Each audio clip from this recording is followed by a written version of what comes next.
Ce samedi 12 août, Public Sénat diffuse un nouveau numéro d'À la vie, à la terre consacré au Congo incarné par Chloé Nabédian. Un tournage qui a failli la replonger dans sa pire phobie.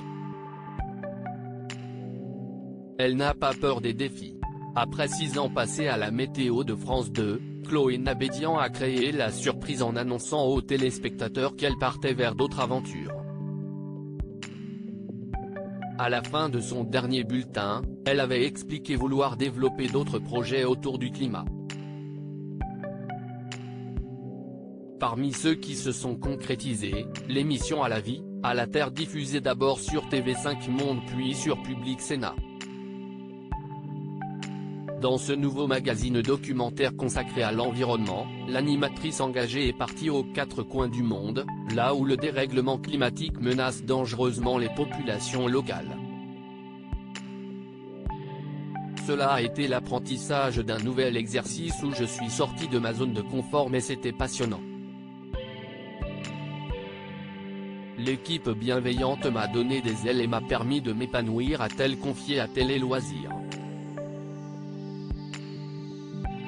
Chloé Nabédian, phobique de tout ce qui rampe si à la vie, à la terre correspond en tout point au magazine qu'elle rêvait d'incarner. Chloé Nabédian nous a confié que les tournages n'ont pas été un long fleuve tranquille, notamment celui consacré au Congo diffusé ce samedi 12 août sur Public Sénat à 22 h.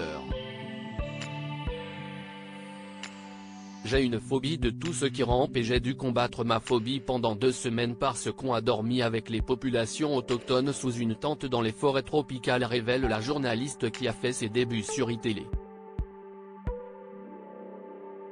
Elle se souvient notamment de l'avertissement d'un chercheur lorsque la portière de leur voiture était restée ouverte, il nous avait dit « Ferme, ferme, ça grouille de serpents, ils vont entrer dans la voiture ». Pour À la vie, à la terre, Chloé Nabédian a dépassé sa plus grande peur, dès qu'on tournait, je me concentrais sur ça très investi.